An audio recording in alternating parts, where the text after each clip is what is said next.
Shalom, povo de Deus! Olá, meus irmãos, boa tarde, graça e paz. Como vocês estão? Que bênção, né? Que bênção nós nos encontrarmos mais uma vez.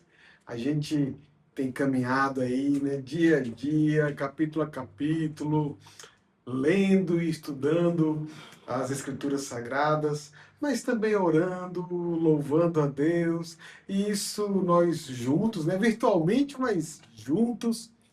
Que tempo bom, que tempo abençoado que tem sido. Hoje nós vamos estudar o primeiro livro de Samuel, capítulo 17. Abre sua Bíblia, já pega, né? Já se organiza, ou pelo celular aí no seu aplicativo, para quando a gente for lendo o texto, vocês lerem conjuntamente, até porque esse capítulo é um capítulo grande, tá? Então, é bom que vocês consigam acompanhar a leitura para entender, né, o contexto, tá certo? Vamos orar? Ó Deus, obrigado, Pai, por este dia. Obrigado por mais este momento de pastoreio. Obrigado porque tu tens cuidado de nossas vidas e nos atraído para si, Pai, para ti mesmo. Ó Senhor, se conosco neste tempo, nos abençoa e fala aos nossos corações, é que nós te rogamos em nome de Jesus. Amém. Amém, meus irmãos. Vamos louvar a Deus?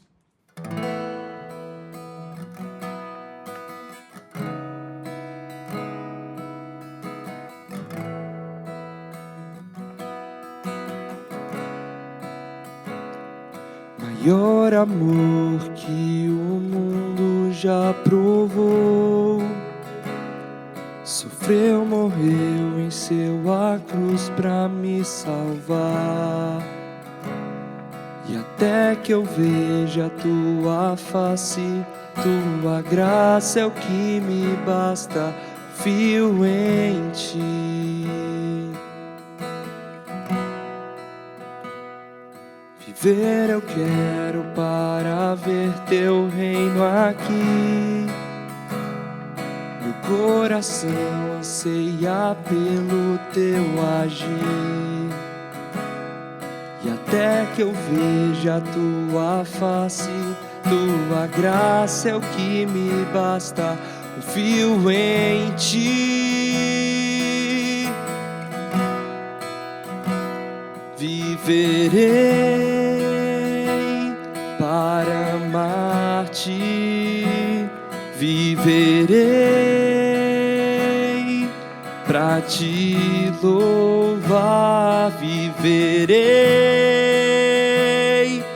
prostrado aos teus pés.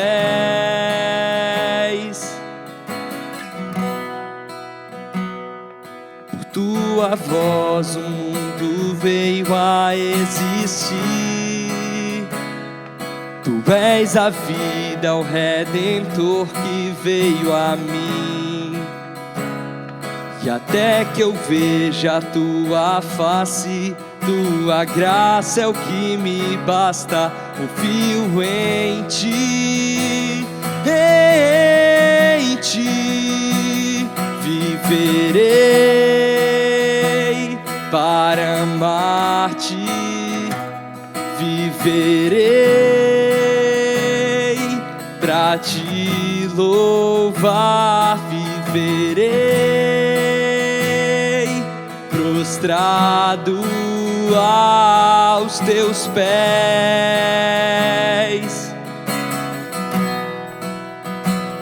Viverei para amar-te, viverei pra te louvar, viverei prostrado aos teus pés.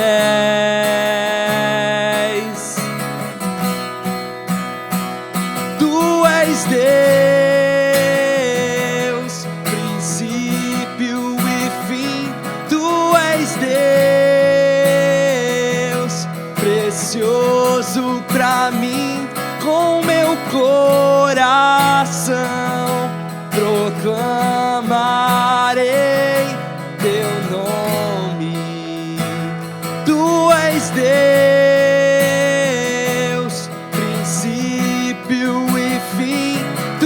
és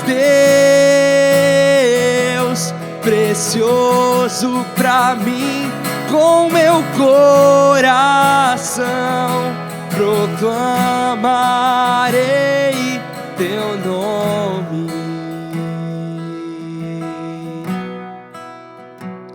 Viverei para amar-te, viverei para te louvar, viverei prostrado aos teus pés. Maior amor que o mundo já provou.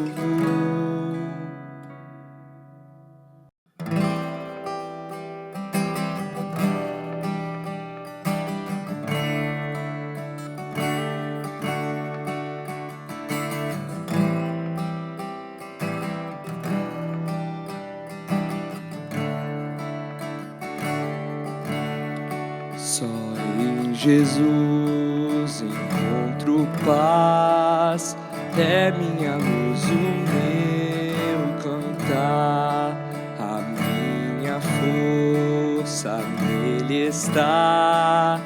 Na tempestade tenho paz. Que grande amor, que grande paz. O meu temor embora vai, meu Redentor é tudo em mim. Firme no amor de Deus estou. Só em Jesus que veio a nós, como cordeiro se entregar. Mostrou amor e retidão, morrendo por amor a nós. Na rude cruz onde sofreu, Jesus cumpriu o amor de Deus e lá levou o meu pecar. Posso em Cristo livre estar.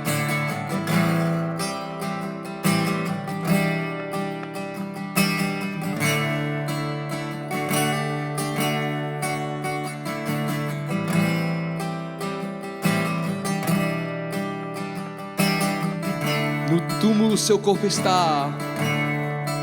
No túmulo seu corpo está.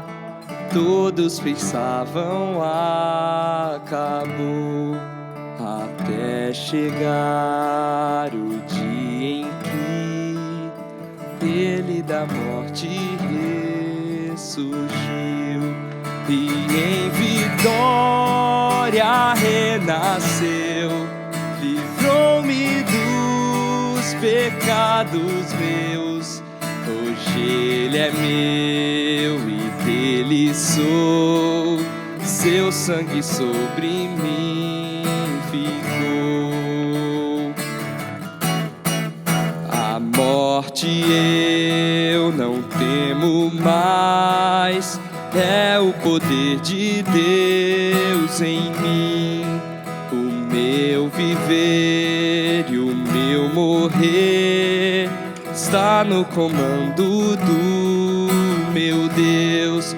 Ninguém vai mais me separar das suas mãos, do seu cuidar. Irá levar-nos ao seu lar. Só em Jesus firmado estou. Só em Jesus firmado estou. Só em Jesus firmado estou.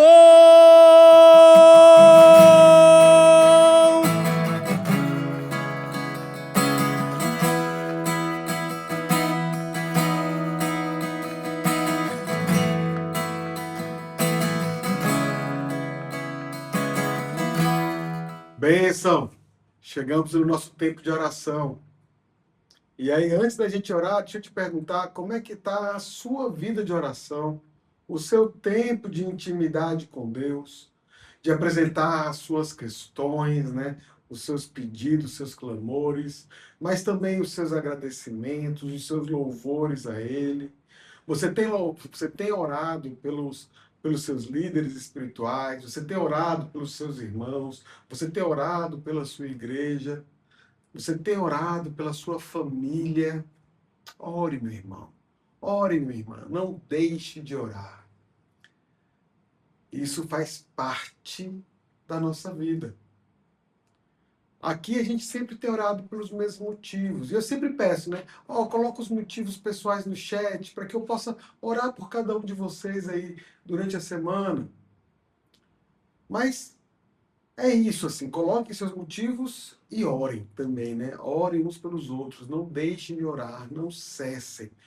Orem em todo o tempo. Amém? Vamos orar? Vamos orar pelos nossos motivos usuais, né? Ó Deus, mais uma vez aqui em tua presença, nós queremos apresentar o que sempre pedimos, porque somos gratos a ti e queremos também demonstrar nossa dependência e satisfação com toda a tua boa obra em nossas vidas. Primeiramente, queremos te pedir, Pai, pela nossa liderança, os nossos pastores, de um modo bem especial. Abençoa, Senhor, pastor Sávio, abençoa pastor Jean, pastor Humberto, pastor Letinho, pastor Serginho. Abençoa aqueles que tu mesmo vocacionaste para o sagrado ministério e que estão espalhados por toda a terra. Continua sustentando-os, livrando-os do mal, dando força e alegria para eles em serem parte do teu povo, mais do que qualquer outra coisa, qualquer cargo, qualquer função, qualquer posição. Que a alegria deles seja em te conhecer. Pai, queremos te rogar também pelos nossos líderes políticos, né? Porque são essas pessoas que tu colocaste para governar o mundo e para nos ensinar mais sobre ti. Então, abençoa, Pai, os líderes, prefeitos, vereadores, governadores, deputados, secretários, senadores, presidentes, ministros, qualquer que seja o cargo, a função pública, Pai. Aqueles que exercem governo, juízes. Abençoa cada um, Pai. Abençoa para que o povo te conheça. Senhor, queremos te rogar também pelas nossas famílias. Ó Deus, nós precisamos tanto de Ti. Continua nos guiando, continua nos abençoando, continua nos mantendo em unidade, em união, por intermédio do Teu Santo Espírito, ó Pai. Nos mantém numa caminhada unida e única em direção a Ti.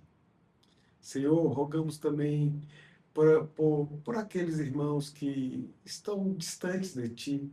Ó Deus, usa da tua justiça, da tua disciplina, do teu jeitinho, da tua graça, do teu amor, que é tão peculiar, Pai, para trazer de volta esses irmãos. A gente sempre fica com o coração apertado quando vê um irmão distante de ti, um irmão que não quer mais ser parte do corpo, um irmão que deixou de olhar para ti e agora olha para as coisas do mundo e, ao olhar para outros homens, acaba tropeçando. Oh Deus, tem misericórdia. Pai, abençoa também aqueles irmãos que estão precisando de um socorro especial, seja por motivo de saúde, ou seja por uma necessidade de uma nova oportunidade de emprego, ou porque está endividado. Senhor, venha ao socorro de cada um. Tu sondas os nossos corações, tu nos conheces intimamente, Pai. Sê conosco, meu Deus, por favor, em nome de Jesus, meu Pai. Em nome de Jesus, meu Senhor. Abençoa também esse momento de pastoreio, que a tua voz, que o teu espírito seja audível e perceptível para cada um de nós, onde quer que nós estejamos. Abençoa, Senhor, os meus irmãos que estão fazendo parte, estão assistindo, qualquer que seja o momento, este momento de pastoreio. Aqui nós te rogamos em nome de Jesus. Amém. Meus irmãos, então vamos lá. Primeiro livro de Samuel, capítulo 17. Davi, há bem pouquinho tempo, tinha sido ungido rei, né? O profeta Samuel foi lá na casa dele, conversou com Jessé, olhou lá os irmãos de Davi, viu que não era cada um. Então Davi chega e Deus fala, é esse. Davi é ungido, mas ainda não foi proclamado, não foi anunciado como rei de Israel, né? Ao mesmo tempo, logo em seguida, inclusive por evento, né, de Davi ter sido ungido rei, Saul já não tinha mais o Espírito de Deus. E a ausência do Espírito Santo na vida de Saul fazia com que ele fosse um homem atormentado. Então Saul soube de Davi, chama ele, manda buscar ele lá na casa dele. Davi torna, por decreto real, né, escudeiro do rei Saul. Mas, para além disso, nos momentos em que Saul estava atormentado, que ele estava ali angustiado, então ele pediu para que Davi tocasse a harpa e o rei então se acalmava. Era literalmente um refrigério da parte de Deus por meio dessa ação, né, de Davi aí na vida de Saul. Mas vamos ao texto, tá? É um texto longo, então leiam comigo. Versículo 1. O desafio de Golias. Vejam, uma das histórias mais conhecidas da Bíblia, né? Talvez ali perto das histórias de Jesus, nascimento de Jesus, morte e ressurreição de Jesus, Davi e Golias, a história é conhecidíssima. E esse é o nosso texto de hoje. Então, versículo 1. Ajuntaram-se os filisteus, as suas tropas para a guerra, e congregaram-se em Socó, que está em Judá, e acamparam-se entre Socó e Azeca, em Éfes-Damim. Porém, Saul e os homens de Israel se ajuntaram e acamparam no vale de Elá, e ali ordenaram a batalha contra os filisteus. Estavam eles no monte do lado da Além, e os israelitas no outro monte do lado da Quem, e entre eles o vale. Então, percebam o cenário, né? Tem um grande vale no meio, os filisteus no alto do morro de um lado do vale, os israelitas no alto do outro morro, né, do outro lado do vale, os filisteus querendo aquele vale, porque ali seria um corredor comercial, e mesmo para fins de mobilidade militar, muito importante. E havia, aparentemente, aqui uma certa tensão, né? Uma grande tensão ali no ar. Porque está cada tropa de um lado e aquela incerteza, né, de ambos os lados. Porque o que é que vai acontecer quando a batalha começar? Os israelitas, talvez temendo, porque os filisteus eles tinham uma tecnologia mais avançada, eles já dominavam o ferro há mais tempo do que o povo de Israel. Eles tinham um domínio sobre tecnologias, inclusive, né, para questões bélicas, mais atualizado que o povo de Israel. Adicionalmente, assim, os filisteus conheciam a história de Israel, sabiam, né, o poder daquele povo quando guiados por Deus. Então, estavam os dois lados querendo ir para a batalha, mas aparentemente nessa tensão, que ninguém deu o primeiro passo, ninguém estava muito predisposto, né, a avançar, e algo teria que acontecer ali. Então vamos para o versículo 4. Algo aconteceu, né? Então, saiu do arraial dos filisteus um homem guerreiro, cujo nome era Golias, de Gate, da altura de 6 côvados e 1 palmo. Vou fazer uma pausa aqui brevemente. Golias, ele era dos Anaquins. A Bíblia fala, né, dos Anaquins como sendo um povo gigante, homens grandes, né? A descrição que é dada aqui para Golias, se nós fôssemos transformar para metros, Golias tinha algo em torno de 2 metros e 95 centímetros, quase 3 metros, mais ou menos, tá? E era um homem, por ser um homem grande, né, que eles ainda residiam ali em algumas cidades ali da região da Filístia, eles, por serem grandes, eram sempre treinados para ser combatentes, para irem para a guerra, para serem guerreiros. Por quê? Porque grandes do jeito que eram, fortes do jeito que eram, então eles fariam diferença em qualquer batalha. Versículo 5. Golias, né, trazia na cabeça um capacete de bronze e vestia uma couraça de escamas, cujo peso era de 5.000 ciclos de bronze. Trazia caneleiras de bronze nas pernas e um dardo de bronze entre os ombros. A haste da sua lança era como o eixo do tecelão, e a ponta da sua lança de 600 ciclos de ferro. E diante dele ia o escudeiro. Parou, clamou às tropas de Israel e disse-lhes: Para que saís formando-vos em linha de batalha? Estão vendo aqui nessa atenção? Não sou eu filisteu, e vós, servo de Saul? Escolhei dentre vós um homem que desça contra mim. Se ele puder pelejar comigo e me ferir, seremos vossos servos. Porém, se eu o vencer e o ferir, então sereis nossos servos e nos servireis. Disse mais o filisteu: Hoje afronto as tropas de Israel. Dai-me um homem para que ambos pelejemos. Ouvindo Saul e todo Israel estas palavras do filisteu, espantaram-se e temeram muito. Versículo 12. Davi era filho daquele Efrateu de Belém de Judá, cujo nome era Jessé, que tinha 8 filhos. Nos dias de Saul, era já velho e adiantado em anos entre os homens. Apresentaram-se os 3 filhos mais velhos de Jessé a Saul e o seguiram em guerra. Chamavam-se Eliabe, primogênito, o segundo Abinadab e o terceiro Samar. Davi era o mais moço. Só os 3 maiores seguiram Saul. Davi, porém, ia a Saul e voltava para apacentar as ovelhas de seu pai em Belém. Chegava-se, pois, o filisteu pela manhã e à tarde, e apresentou-se por 40 dias. 40 dias Golias repetindo a mesma afronta, né? Disse Jessé a Davi, seu filho: Leva, peço-te, para teus irmãos um efa deste trigo tostado e estes 10 pães, e corre a levá-los ao acampamento a teus irmãos. Porém, estes 10 queijos, leva-os ao comandante de 1000, e visitarás teus irmãos, a ver se vão bem, e trarás uma prova de como passam.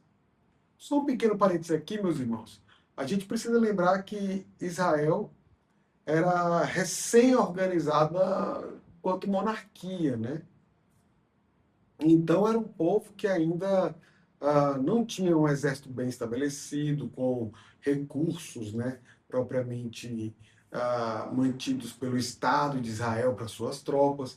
Então era natural que as famílias ainda dessem esse tipo de apoio e frequentassem ali o campo de batalha. A casa de Jessé mandou 3 filhos para a batalha e outros 5 ficaram em casa. Mas o pai enviava alimento ali, buscava sempre informação dos seus filhos, né? Então, continuando, versículo 19. Saul e eles, e todos os homens de Israel, estão no vale de Elá, pelejando contra os filisteus. Davi, pois, no dia seguinte, se levantou de madrugada, deixou as ovelhas com um guarda, carregou-se e partiu, como Jessé lhe ordenara. E chegou ao acampamento quando já as tropas saíam para formar-se em ordem de batalha, e a gritos chamavam a peleja. Os israelitas e filisteus se puseram em ordem, fileira contra fileira. Davi, deixando que trouxeram os cuidados do guarda da bagagem, correu à batalha. E chegando, perguntou a seus irmãos se estavam bem. Estando Davi ainda a falar com eles, eis que vinha subindo do exército dos filisteus o duelista, cujo nome era Golias, o filisteu de Gate, e falou as mesmas coisas que antes falara. E Davi o ouviu. Deixa eu fazer uma pausa aqui, um pequeno comentário antes da história avançar mais, né? Meus irmãos, como em todas as coisas, em todo o universo, em todos os tempos, a vontade e o tempo de Deus sempre devem reinar soberanos e sempre reinam soberanamente. Se não fosse assim, algo que à primeira vista parece correto e bom, né, aos nossos olhos, transforma-se em pecado. Então, se a gente busca algo além da vontade de Deus, mesmo que pareça ser bom, mesmo que pareça ser legítimo, isso no final vai ser um pecado, vai ser algo ruim. Por exemplo, vamos aqui, né, para o contexto maior aqui dessa história, dessa narrativa. Os teólogos, né, historiadores, eles concordam, né, em grande parte, em falar que era vontade de Deus que Israel viesse a ter um rei. Porém, não era o tempo de Deus para que Israel tivesse um rei no momento em que os líderes da nação exigiram isso lá a Samuel, né? Pediram, né, Samuel, a autoridade sobre nós não é mais tua, a gente quer um rei, feito rei que tem as nações aqui vizinhas, e daí por diante. Então vejam, um tempo de um rei efetivamente estava chegando, com a bênção de Deus, porém ainda não havia chegado. Não era o tempo de Deus quando Samuel foi confrontado pela liderança do povo, aqueles, vamos chamar assim, aqueles rebeldes do povo de Israel, né? Mas o que que isso revela, né? O que que isso desnuda para a gente? É que o povo não estava buscando o tempo do Senhor, não é não? Eles estavam impacientes, estavam com medo, eles estavam cheios de sentimentos, cheios de coisas, cheios de aflições e queriam um rei agora para resolver o problema de agora, do jeito que eles entendiam que o problema poderia ser resolvido. Eles queriam um rei que se encaixasse na noção do que eles conheciam de um rei terreno. Um rei alto, bonito, carismático, forte, né, fisicamente forte, um rei autossuficiente. E era um tipo de rei, né, que normalmente eles vinham ali governando outras nações, né, no entorno ali do povo de Israel. Bom, se eles então levantaram isso em rebeldia a Deus, o Senhor concedeu a eles o desejo do seu coração, não como bênção, mas como juízo. Deus deu a eles Saul, da tribo de Benjamim, como esse rei prematuro, né?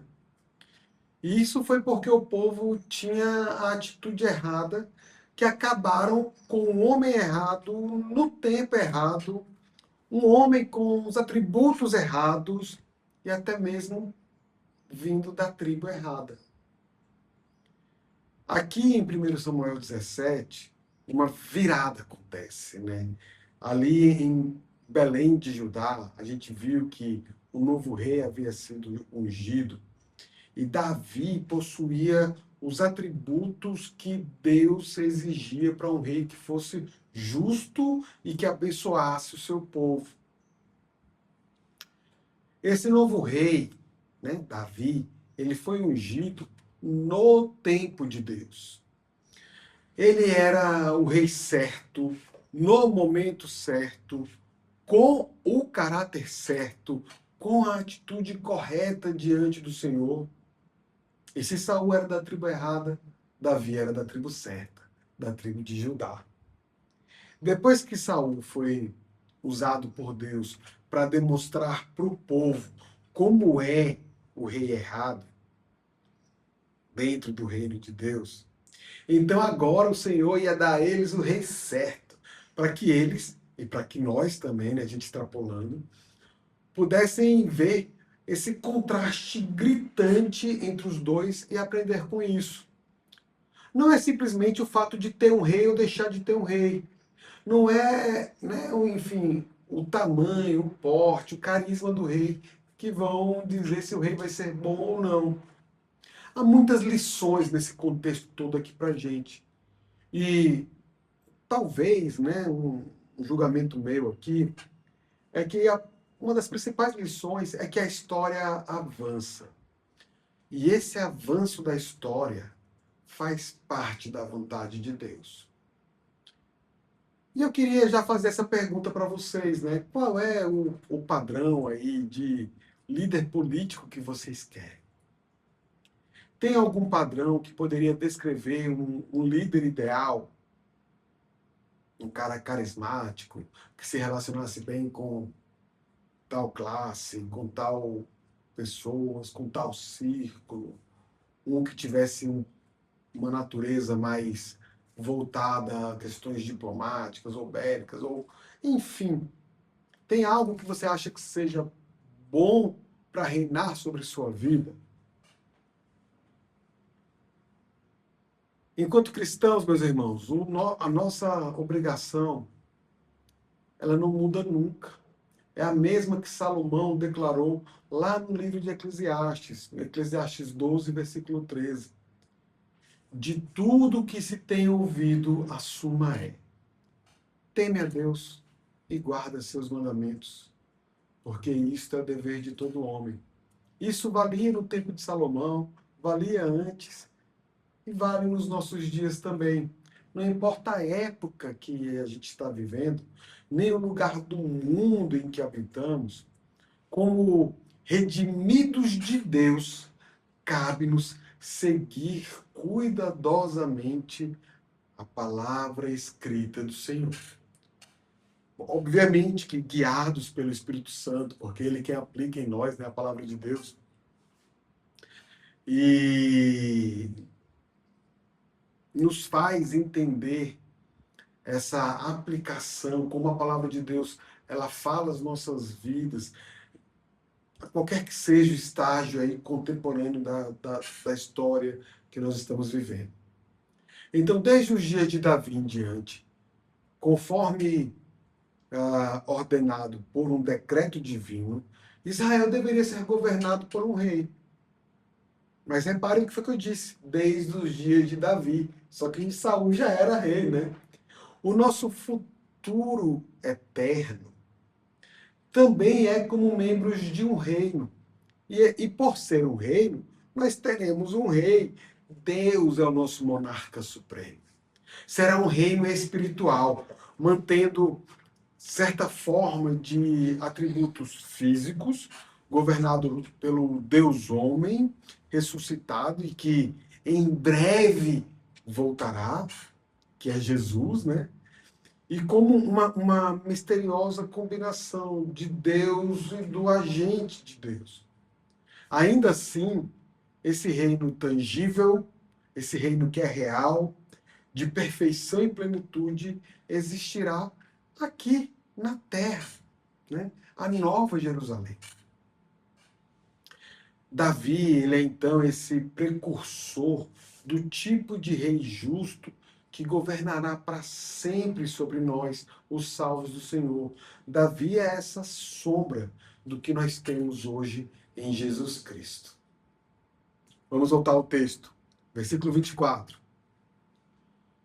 Todos os israelitas, vendo aquele homem, Golias, né, fugiam de diante dele e temiam grandemente e diziam uns aos outros: viste aquele homem que subiu? Pois subiu para afrontar a Israel.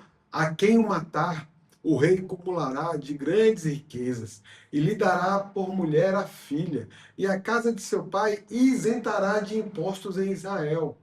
Então falou Davi aos homens que estavam consigo, dizendo: que farão aquele homem que ferir a este filisteu e que tirar a afronta de sobre Israel? Quem é, pois, esse incircunciso filisteu para afrontar os exércitos do Deus vivo? A pergunta de Davi aqui, né? Ela fala de uma forma direta que Golias é um gentio. E revela para a gente algo muito interessante, porque o que Davi está perguntando ao povo é se eles confiam em Deus ou não. Se acham que alguém que não tem Deus seria vitorioso sobre o Filho de Deus. Vocês perceberam isso também? As respostas e os medos dos homens ali do exército de Israel revelam que os olhos deles não estavam em Deus. Já para Davi, era algo simples de ser feito, né? Vou matar um homem de quase 3 metros, um guerreiro, e ele era um pastor. Jovem pastor e bem mais baixinho. Mas aos olhos de Davi, um único homem deveria morrer. E Davi sabia do que Deus era capaz de fazer a favor dos seus. Davi tinha certeza de que Deus participa ativamente da vida dos seus filhos. Você tem essa certeza, meu irmão? Você tem a certeza no seu coração, de que nas questões de sua vida, sejam elas grandes ou sejam elas pequenas, Deus participa ativamente de cada uma delas. Você tem a certeza que Davi tinha de que a vitória que Jesus conquistou é sua, que você está lutando uma batalha que Jesus venceu. Não tenha dúvidas sobre isso. Não tenha dúvidas sobre isso. Continuando no texto, versículo 27. E o povo lhe repetiu as mesmas palavras, dizendo: assim farão ao homem que o ferir. Ouvindo Eliabe, seu irmão mais velho, falar àqueles homens, acendeu-se-lhe a ira contra Davi e disse: por que desceste aqui? E a quem deixaste aquelas poucas ovelhas no deserto? Bem conheço a tua presunção e a tua maldade. Desceste apenas para ver a peleja. Respondeu Davi: que fiz eu agora? Fiz somente uma pergunta. Desviou-se dele para outro e falou a mesma coisa, e o povo lhe tornou a responder como dantes. Ouvidas as palavras que Davi falara, anunciaram-nas a Saul, que mandou chamá-lo. Davi disse a Saul: não desfaleça o coração de ninguém por causa dele. Teu servo irá e pelejará contra o filisteu. Porém Saul disse a Davi: contra o filisteu não poderás ir para pelejar com ele, pois tu és ainda moço e ele guerreiro desde a sua mocidade. Respondeu Davi a Saul: teu servo apacentava as ovelhas de seu pai. Quando veio um leão ou um urso e tomou um cordeiro do rebanho, eu saí após ele e o feri e livrei o cordeiro da sua boca. Levantando-se ele contra mim, agarrei-o pela barba e o feri e o matei. O teu servo matou tanto o leão como o urso. Este incircunciso filisteu será como um deles, porquanto afrontou os exércitos do Deus vivo. Disse mais Davi: o Senhor me livrou das garras do leão e das garras do urso. Ele me livrará das mãos deste filisteu. Então disse Saul a Davi: vai-te, e o Senhor seja contigo. O exemplo de Davi como um pastor que dá a vida por suas ovelhas é também, né, uma sombra de Cristo para nós. E é lindo ver como isso desnuda os olhos de Saul e enche ele acerca de confiança, né, sobre o que o servo, sobre o fato desse servo de Deus ser a melhor opção para um combate do qual nenhum de seus soldados foi voluntário, né? Saul vestiu a Davi da sua armadura, ou seja, ele colocou em Davi a armadura real. Davi iria com o símbolo do rei, né? E lhe pôs sobre a cabeça um capacete de bronze e o vestiu de uma couraça. Davi cingiu a espada sobre a armadura e experimentou andar, pois jamais a havia usado. Então disse Davi a Saul: não posso andar com isso, pois nunca o usei. E Davi tirou aquilo de sobre si. Tomou o seu cajado na mão e escolheu para si 5 pedras lisas do ribeiro e as pôs no alforje de pastor que trazia, a saber, no surrão. E lançando mão da sua funda, foi-se chegando ao filisteu. Versículo 41. O filisteu também se vinha chegando a Davi, e o seu escudeiro ia diante dele. olhando o filisteu e vendo a Davi, o desprezou, porquanto era moço, ruivo e de boa aparência, né? Disse o filisteu a Davi: sou eu algum cão para vires a mim com paus? E pelos seus deuses amaldiçoou o filisteu a Davi. Disse mais o filisteu a Davi: vem a mim, e darei a tua carne às aves do céu e às bestas feras do campo. Davi, porém, disse ao filisteu: tu vens contra mim com pedra e com lança e com escudo. Eu, porém, vou contra ti em nome do Senhor dos Exércitos, o Deus dos exércitos de Israel, a quem tens afrontado. Hoje mesmo o Senhor te entregará nas minhas mãos.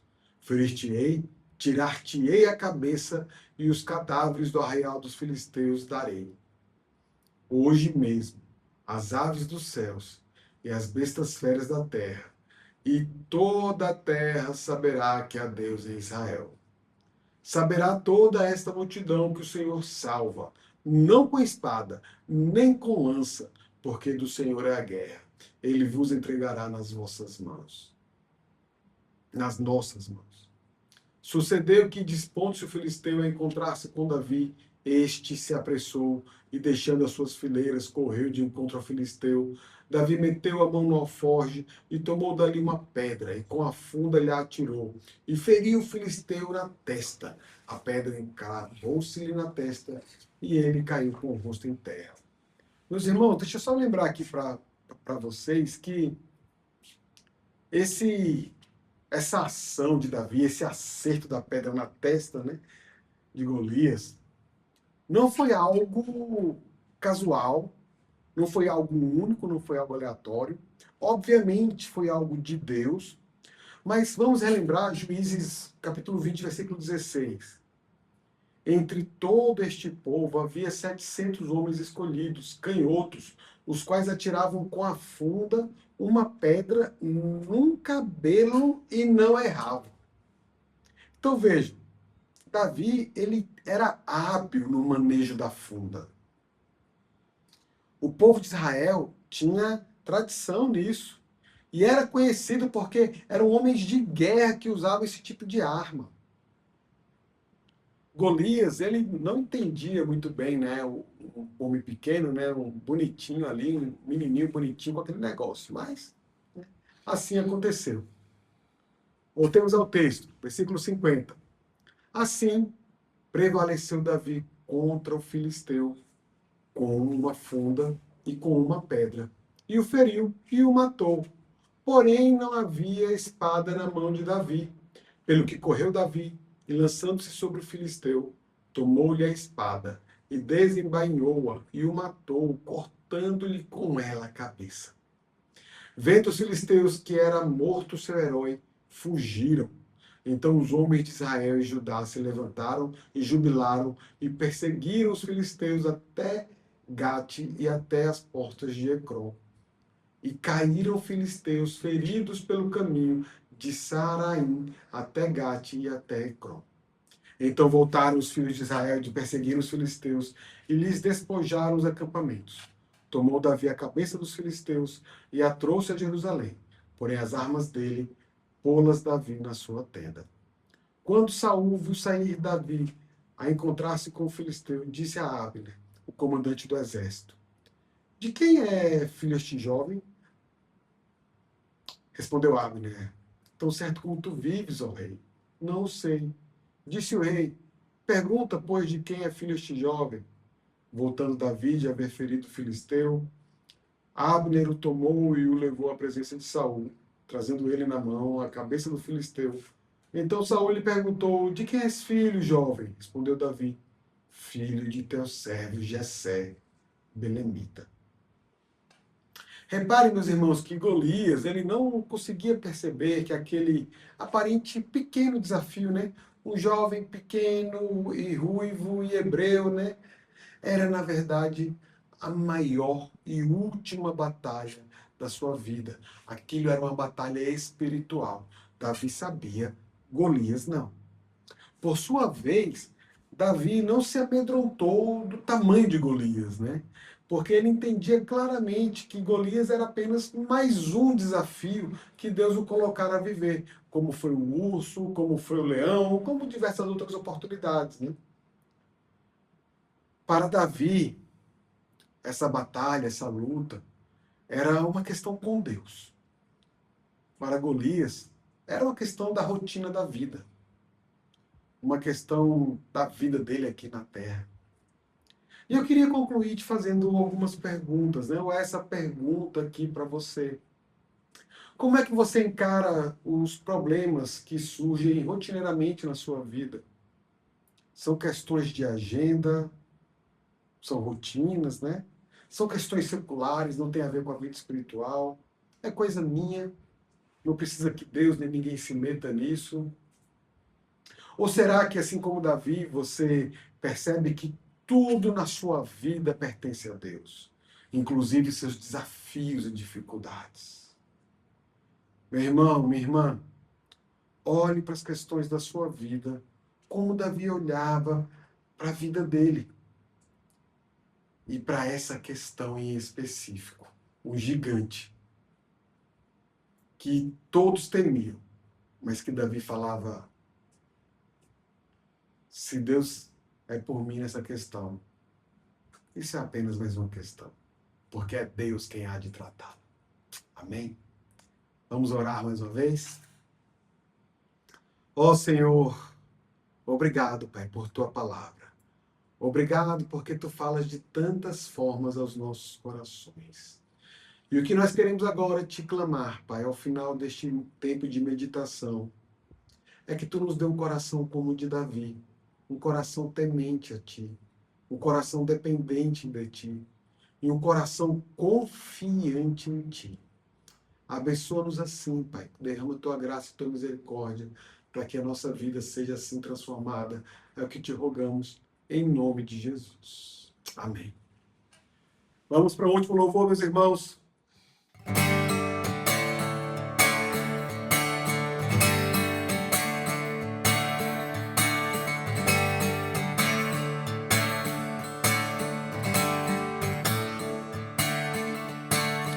Vivo hoje, estou aqui, pois Ele decidiu me amar, e então eu posso livre andar.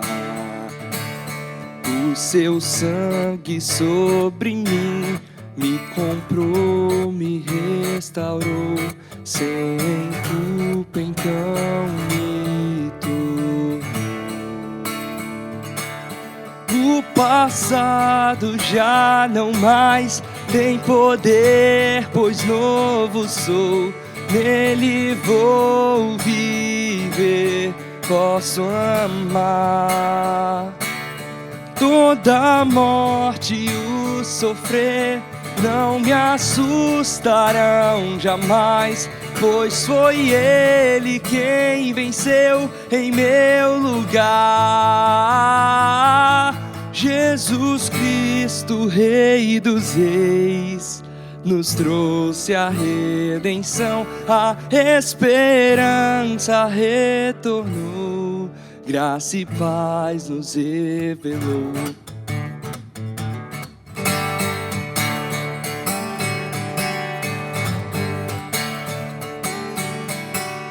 Vivo hoje, estou aqui, pois Ele decidiu me amar, e então eu posso livre andar. E o seu sangue sobre mim me comprou, me restaurou, sem culpa então me tornou. O passado já não mais tem poder, pois novo sou, nele vou viver, posso amar. Toda a morte e o sofrer não me assustarão jamais, pois foi Ele quem venceu em meu lugar. Tudo tudo entregar, vou me render aos seus pés, vou me lançar. Tudo entregar, vou me render aos seus pés, vou me lançar. Tudo entregar, vou me render aos seus pés, vou me lançar. Tudo entregar, vou me render aos seus pés, vou me lançar. Tudo entregar, vou me render aos seus pés, vou me lançar. Tudo entregar, vou me render aos seus pés, vou me lançar. O passado já não mais tem poder, pois novo sou. Nele vou viver, posso amar. Toda morte e o sofrer não me assustarão jamais, pois foi Ele quem venceu em meu lugar. Jesus Cristo, Rei dos Reis, nos trouxe a redenção, a esperança retornou, graça e paz nos revelou. Jesus Cristo, Rei dos Reis, nos trouxe a redenção, a esperança retornou, graça e paz nos revelou. Jesus Cristo, Rei dos Reis, nos trouxe a redenção, a esperança retornou, graça e paz nos revelou.